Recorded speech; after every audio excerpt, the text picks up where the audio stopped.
Hello everyone, I'm Dr. Colosimo from Juan Diego Catholic High School, and I'm joined today by Eric Browning and Richard Perrine, employees of the Skaggs Catholic Center, and we are in the basement of the H-Wing. It's kind of become the technology center, and the specific room that we are in is brought to us by a company called Dreamscape. And to begin, Richard, could you talk a little bit to our community about what this room is all about? This VR space is the VR space that our students and staff and community can use to experience some of the science applications and virtual reality experiences that they've already developed. And so that's what this is for. And hopefully for me as an instructor, it's also going to be an opportunity for our students and our staff to develop for this sit-down system. So Eric, talk a little bit about we're in the Dreamscape room, but what else consists of the Technology Center in the basement of H-Wing? So in the Technology Center, we have Mr. Perrine's VR Development Lab, which is a bunch of really high-end PCs that he uses. The kids work in teams. We've got the pod, which is called the VR Pod, that is all the Dreamscape equipment.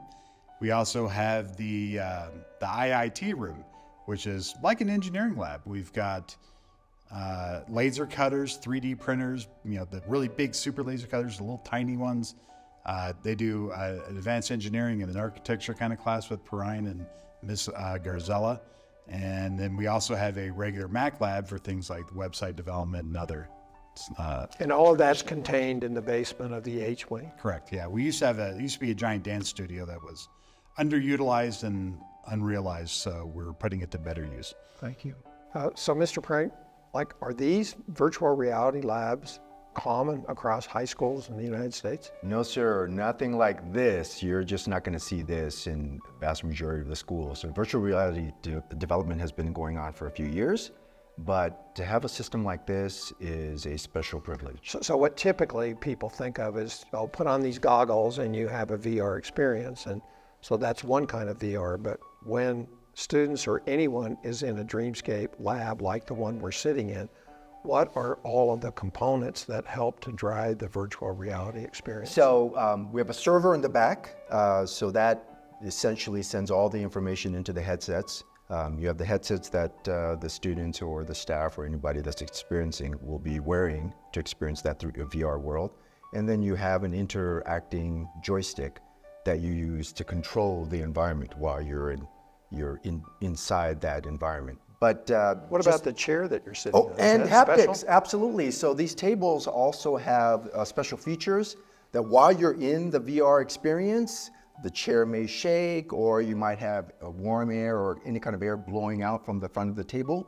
Those are considered haptics. So you're getting some sensation from the experience. So this whole thing is specially designed. It's not just a table and chair. That's correct. It is part of the technology that's necessary to have a true, virtual reality experience. As much interaction as possible to make it as realistic as possible. Yeah, and that's why these things are so rare, because the current technology that is price competitive really are some of the things that you buy off the shelf, but it's nowhere near the experience that students have with all that Dreamscape has been able to produce. And all of this was done in partnership with Arizona State University. Can you talk a little bit about that? Yeah, I believe you and some of the others went down to Arizona, and you saw this pod and how Arizona has started using Alien Zoo, developed with Dreamscape. And Alien Zoo was a science class, a biology class, and they started putting their freshmen through it because they wanted to see if a virtual learning environment would help their students versus a traditional classroom environment. And they've run their studies, and they found out that yes, indeed, it does help those students with learning those initial biological concepts. I think because a lot of it is gamified in terms of it's sneaking in super complex topics like statistics without you really realizing it. Yeah, that's true.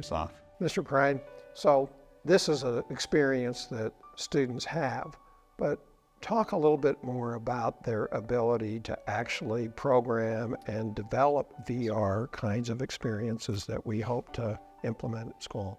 So when I was first brought to Juan Diego and this idea was introduced to me, my biggest motivator was to not only have our students as passive, recipients of this technology, but I wanted our students and hopefully staff to be able to develop for this technology. More importantly for that, right? Like Yes, this sir. is kind of the eye candy that's fun and That's right. great to And have. that's where I'm coming from. Yeah. That my goal is to do exactly that. I want the kids and I want the staff members to develop for this sit-down system. Because why, what else can you do with this other than just experience passively? You can develop. But so provide you the see a skills that you day need. where a student could design a virtual reality experience in another lab in the technology center, and then have others come into this lab and actually experience the VR? Yes. So we have a virtual reality course. I teach the students how to develop in the MetaQuest system first, but I'm also developing something that will allow them to develop here. So we have something in the short term that will be integrated so that will allow the entire Juan Diego community essentially to be able to develop within this system. Yeah. So there could be a day where, say, the AP art history teacher would like to customize his or her own VR experience for AP art history. How might that development of that idea work? Last semester, we had students develop a virtual reality world involving planets. You can have an earth science class. Part of the curriculum can involve students going to your earth science teacher or your biology teacher or your history teacher and asking them, is there some small module that I can develop for the curriculum that would be involved into a virtual reality experience? And those students could develop for that class.